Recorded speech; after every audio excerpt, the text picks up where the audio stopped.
inventory any co-created content that you've ever made. It could be on YouTube, it could be a podcast, it could be a conference presentation, it could be 10 years ago.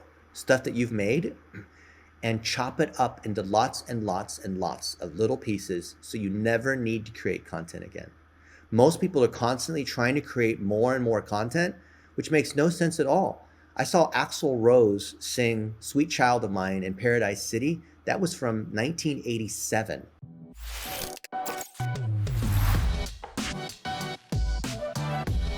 Tim, today is special.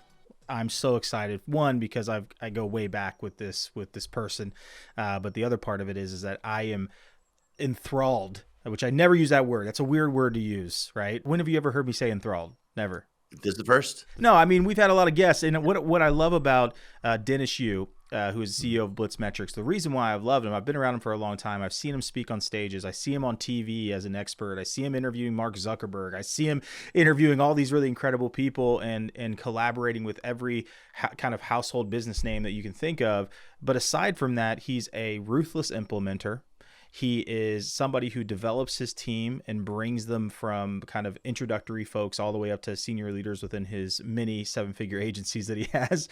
But aside from that also is that he is into this really sexy thing, Tim, called standard operating procedures. And he does a really good job of making it not boring like I just did, and talking about how it actually ties into the business, the purpose of it, which I know you're going to geek out on. Our local regional agency owners are going to love ruthless implementation of those SOPs. It's just the way to scale. Everybody talks about scale. When your book is that thick on how to do it and you've done it multiple times, this is the person to listen to. Yeah, and the one thing I love, the bigger thing that I love about today's conversation is pay attention to something called lighthouses and how that can be amazing advantage for you in any market. And yeah, Dennis is the person you want to listen to. He's the authority in all of these areas that we talked about. And if you're listening to AgencyTalk today, you're in for a treat. So enjoy our good friend, Dennis Yu. I cannot believe that we got Dennis Yu on our podcast, Tim. This is big. We're excited. Well, Dennis, welcome to AgencyTalk. We're so pumped to have you, and just that you would spend a little bit of time with us on our itsy bitsy tiny podcast that we're trying to talk to agency owners all over the world and help them scale. And so we're so pumped that you're here. And just to jump right in, which is really nice. How would you actually describe yourself? Because I think that it's funny reading the bio and hearing all the things you've done and growing agencies. But how would you actually self-identify? Well, you just said I was a big agency owner. Or I'm a big agency owner, big data, or I'm a big data person, or I'm a big data person. So I'm a search engine engineer. And so the engineer in me looks at agencies and sees that they're so broken because of the way that they focus on account management instead of driving results.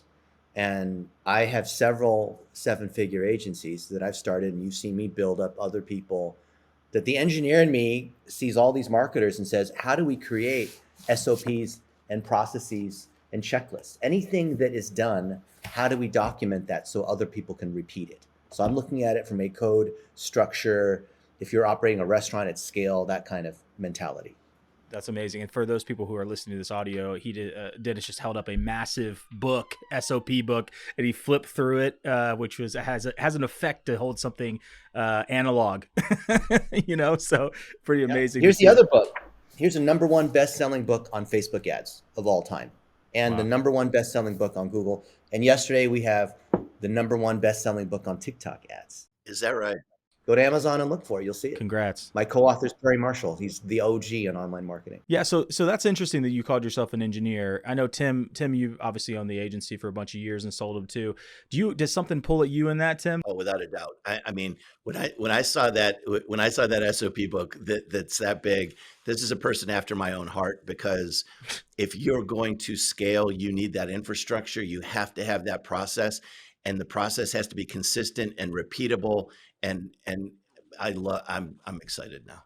Something I've always wanted to ask you, Dennis, and I've seen you speak all over the place. Obviously, we travel the world together. And one of the things that I always want to know is, where did that initial Like, what made you triple down on SOPs? Like, you speak so definitively about it. Was there just something where like the wheels fell off and like it just got crazy? I had the CEO of American Airlines as a mentor, and I watched what happened when there were strikes, when there was weather, when bags were late, when fuel prices went up, when there was new aircraft. And I learned that everything that happened in the airline had a backup. We have backup avionics. We have backups to bring in pilots when one of them is sick. We have backups to deal with the situation with the website being down. And so there's secondary and even tertiary backups to everything. And so this is called repeatable excellence or graceful failure, where we hope for the best but prepare for the worst. And everything about the airline is based on operations research, which I think is the most amazing part of any kind of business. The big businesses where they have the deep think tanks. So I saw how the airlines, which came from the military, were all driven by SOPs. And I thought, how do we do the same thing in digital marketing for agencies that are building websites, for agencies that are doing Facebook ads? And so that natural military-minded SOP, train people, officer ranks. The ultimate in gamification is actually the military, because you have points, leveling, unlocking, randomization, immediate feedback. That was way, way before Bejeweled Blitz or whatever your favorite game is. And the thing is that all that makes a lot of sense. It's like, hey, the rest of our world operates the same way, so it has to be the same thing in business. Now, the one thing that I think is really interesting about your SOPs and something I've admired about you forever is just the ability to use that to train your team. The duplication of roles, and also in that model, because the thing I love about you is that you really love developing juniors in your business, and you're not afraid to take on people who are hungry and don't know shit and put them into places to grow them and throw them on stages around the world. So tell me where that came from, and is that a big proponent of your SOP wrapped in there? That's where I came from. I didn't know shit when I first started, and it was a chicken and the egg. And there's lots and lots of young adults, especially on social media. And digital marketing's moved to social media, like TikTok. I've been learning TikTok from 18-year-olds that have 6 million followers. And they're teaching me how to market, how to drive sales, how to do e-com tools and whatnot that I've never seen before. But remember I was saying before how gamification, like in the military or whatnot, is based on these rules and SOPs. And SOPs aren't very sexy. So the thing is, how do we make those sexy? We have to gamify them and make them interesting. So I want to share with you one thing. So those of you guys who are listening, you'll be able to listen to this. So we have this one thing here that we call our goals. So everyone who comes into our company, they could be an 18-year-old dropout, they could be a stay-at-home mom. They have to set their 3x3 goals. Personal, physical, professional, short, medium, long. So it's a box with 9. It's a tic-tac-toe, right? You follow me?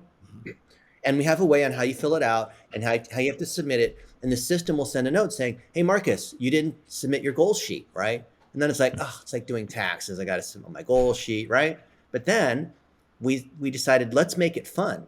So I had Grant Cardone send the reminder. And so this is just an automated reminder that comes out when you didn't fill out your goal sheet. And this is what happens.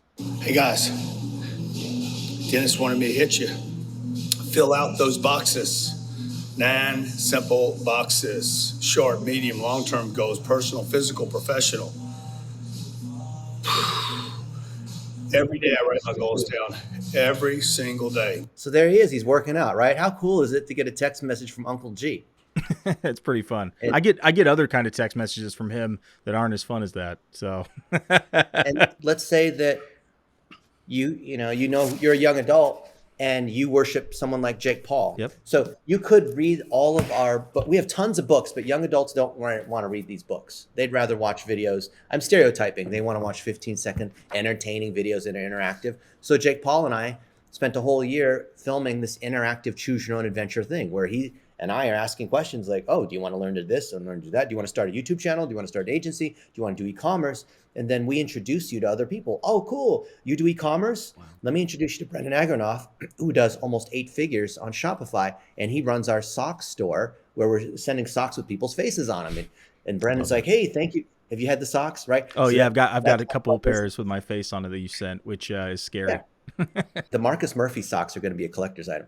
But then Brendan says, thank you so much, Jake. I'm going to show you guys how you start an e-commerce store, how you pick a niche, how you do this, how we run ads, right? And so now it's fun because you are talking to someone, or you are quasi having a conversation with someone that you respect. So who am I? I'm 48 basically to be giving a young adult advice on how to do social media or ads or whatever, wouldn't you rather hear from someone you already know, like a Jake Paul? Wouldn't you rather hear from a Grant Cardone? Wouldn't you rather hear from someone else who we call a lighthouse? So with any group of people that we work with, we always have a lighthouse. So say, for example, I have a digital marketing masterclass with Tom Ferry, who's the best known guy in the world of real estate. I'm not a real estate agent. I've never bought or sold a house. But if I wanted to run a real estate agency, right, a digital agency serving real estate agents, I would want to have a masterclass with Tom Ferry. So go Google Tom Ferry Dennis Yu, and you'll see a masterclass that we put on that drives tons of leads, tons of real estate agents. They come to us because they respect Tom Ferry. And let's say Tim and I, we wanted to put on a course on how do you shoot 3-pointers. People would look at this and say, who the heck is Tim and Dennis? They don't know anything about basketball. But if we brought in Steph Curry, and Steph Curry said, hey, we've got this class on shooting 3-pointers, and then he says, let me bring in my friends Tim and Dennis, and they're also going to help you. How does that change things? Yeah, edifies. Right. You have to make that work, by the way, Dennis. Enough practice. Have you ever shaken Steph Curry's hands? I have not. No. They are so rough because the guy shoots thousands of 3-pointers every day. It's insane. Little things like that from practice. But the lighthouse strategy is what most agency owners are missing in terms of their ability to scale effectively. So for any niche that you have, figure out who the lighthouse is and how do you co-create content with them, and then use the dollar a day technique, which Marcus knows well about, so that everyone in that niche knows who you are.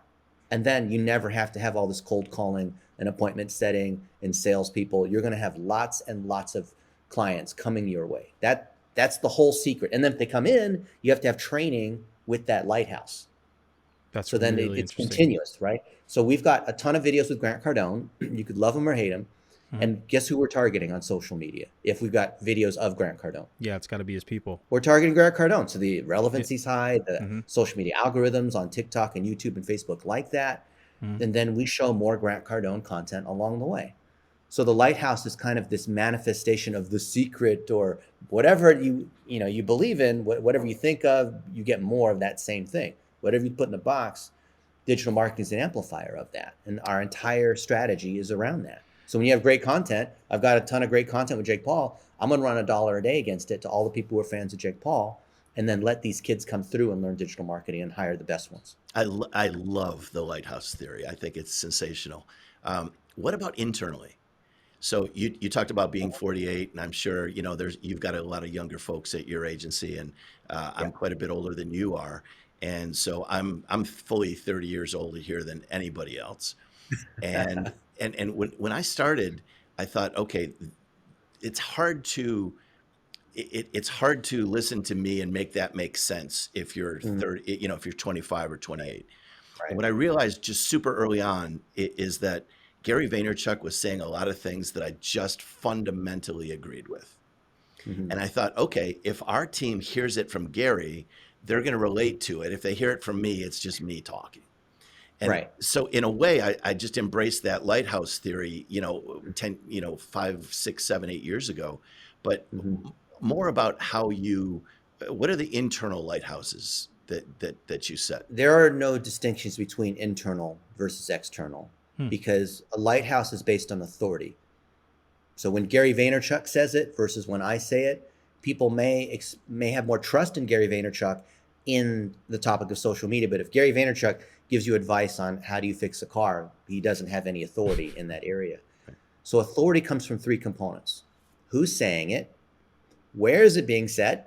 So the traffic and conversion summit with Murphy being the host, and what is being said? So what's the topic? So you can score 10 points on each of these 3 for a maximum of 30 points. And whether that content's internal or external doesn't matter, because gravity doesn't matter whether you are short or small or naked or whatever. It still applies. We have this one giant document that we call the Ultimate Action Guide, and it has 1,000 different tasks in it. If you can imagine, actually there's more than 1,000. I think there's like 1,200 tasks in there. And we show exactly how to do every single task. And on the cover, we say confidential for internal use only.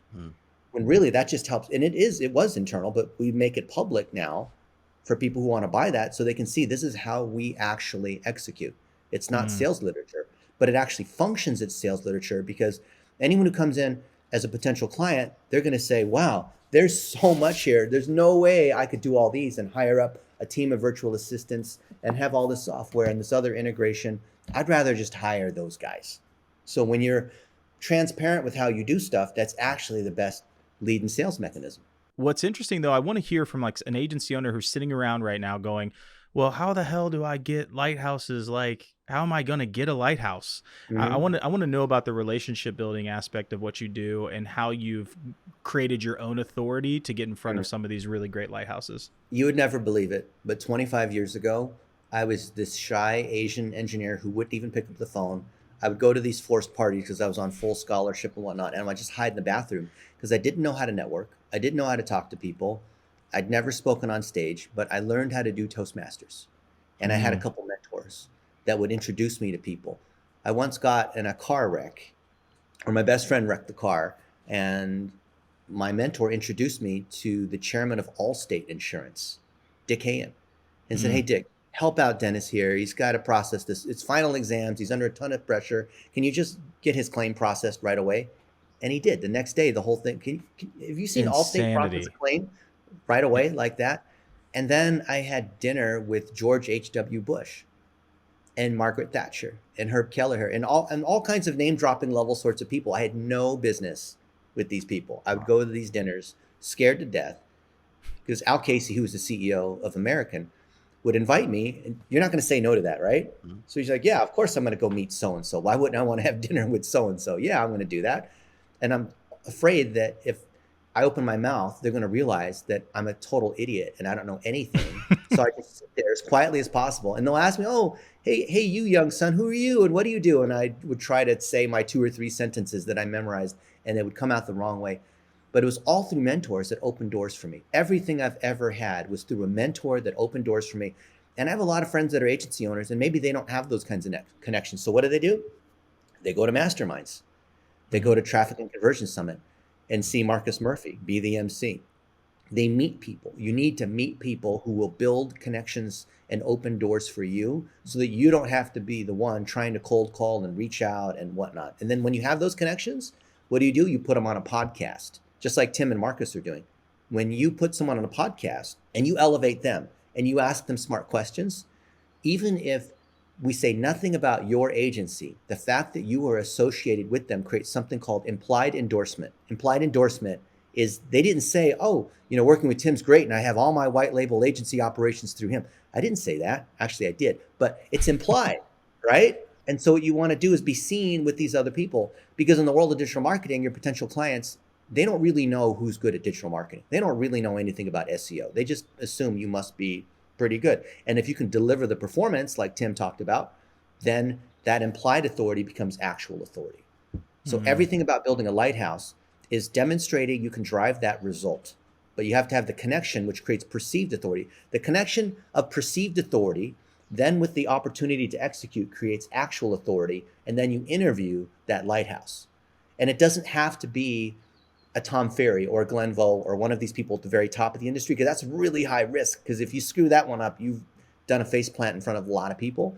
So you start with the clients that you have and you document exactly how you do that. And you bring a C-level business onto your podcast that bootstraps to a B-level player that bootstraps to an A-level player. And that's the way I started too.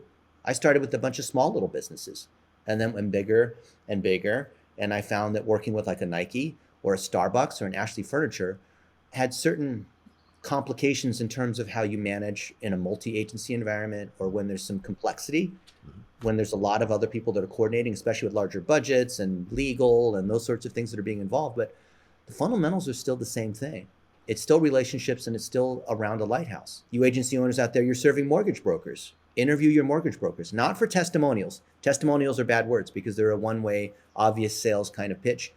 But interview them about what's going on and how they're growing and things that have nothing to do with digital marketing. And that creates the implied endorsement. Then you take that content. Let's say you take your podcast, you chop it up into different pieces through Descript or Frame.io or whatever your favorite tools are, and you target mortgage brokers. You target the associations for mortgage brokers. You target people who read the magazines for mortgage brokers. And then you become well known among mortgage brokers. It's really that simple.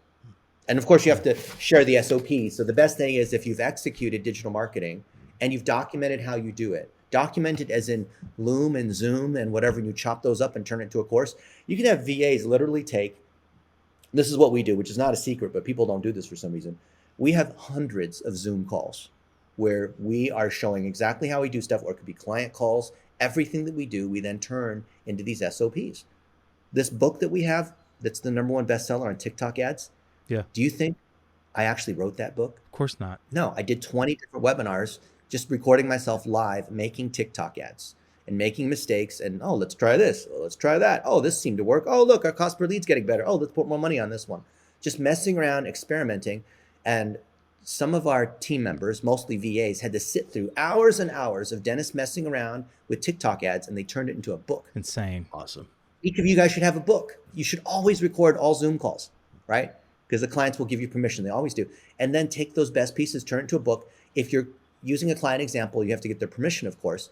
But I believe everyone should take that, turn it into a book, and then they're the authority on digital marketing for financial advisors, whatever it is, right? The niche. Brilliant. I'm thinking about white label right now, Tim, and you guys, and I'm like sitting there going like, you should be the kings of white label, you know, kings and queens of white label, and own it and write the book on white label, which is really interesting. I just feel like right now my head's going to explode because I need to go back and like dissect a couple of the things you said. I don't want to be distracted. Steph Curry's got rough hands. Yeah, let all of those fun facts go. Lighthouse, build authority, SOPs. I got all that part. So Tim and I really created one thing because we really feel like people can get overwhelmed with content. And that's why our shows aren't that super long. But also, we want to be able to say, if someone slammed the laptop shut right now, turned off the thing, what's the one big actionable thing that they can go do right now in their agency that you feel like would make an impact? The one thing that you can do is inventory any co-created content that you've ever made. It could be on YouTube, it could be a podcast, it could be a conference presentation, it could be 10 years ago. Stuff that you've made, and chop it up into lots and lots and lots of little pieces so you never need to create content again. Most people are constantly trying to create more and more content, which makes no sense at all. I saw Axl Rose sing Sweet Child of Mine in Paradise City. That was from 1987. And he's collecting royalties on that. You guys remember that with Guns N' Roses? It's my daughter's song with me, and we're doing that at her wedding in a month. So when you have something, some kind of win, some kind of content that you've co-created that has high authority. Remember, there's the 3 components of authority with a 30-point maximum scale. That's what's going to drive your business in terms of training. So you don't have to keep repeating the same things, in terms of getting more clients because people can see who you're working with. You don't need to be creating new content. I think that you should be spending 80% of your time and money repurposing greatest hits, and maybe maximum 20% of your time creating new content. So when I was on CNN arguing with Mark Zuckerberg in front of 3.5 million people live about Cambridge Analytica and stuff like that, that is driving us ROI today, even though that was years ago. I don't need to create any more content because there's stuff that I did in the past. Now, it doesn't have to be, on TV, this kind. It could be anything. It could be a simple podcast that only had 3 or 4 views. My buddy Mark Lack was on John Dumas's Entrepreneurs on Fire podcast, which is a big deal. But that episode, I think, had 117 views because he didn't repurpose that content. So this whole thing is take that long form content, repurpose it, chop it up in little pieces, put out 15-second snippets that are TikTok highlights, that are Instagrams or Facebooks, transcribe it into a blog post, repurpose what you already have. That's my main point for you guys. You have literally done the slow rise and the hard work of implementing everything that you say that you do in the world. So I just want to commend you on that. And we're just so thankful that you took a little bit of time with us today. Yeah, thank you, Marcus and Tim. And this is what I've been living and breathing the last 30 some years. I've done each of these things I've told you, I've done thousands of times. It's not just like one random time it worked and then we'll say that over and over again. There's a lot of gurus out there. And you know why they call themselves gurus? Why? Because they can't spell charlatan. What a great way to end the show. Dennis, you everybody. Dennis, thank you so much. Dennis, you are always a pleasure, and we'll definitely be in touch. And by the way, like I said before, if anybody wants to get in touch with Dennis, his information's below. Dennis, thank you so much for coming on Agency Talk. Thank you, gentlemen. Dennis, Tim. I mean, I'm blown away. Yeah, I love it. I love it. Another great episode at Agency Talk. Hey, go ahead and join the conversation. Hit us up over at agency-talk.com where you can find all the episodes. If this is your first time listening to the podcast, we got more cool people. So go back and listen to the other experts that we've had on the podcast. And until next time, Tim, you're a wonderful human being, and I'm honored to do this with you here at Agency Talk. Marcus, you are my lighthouse. All right, we'll go on now with my lighthouse.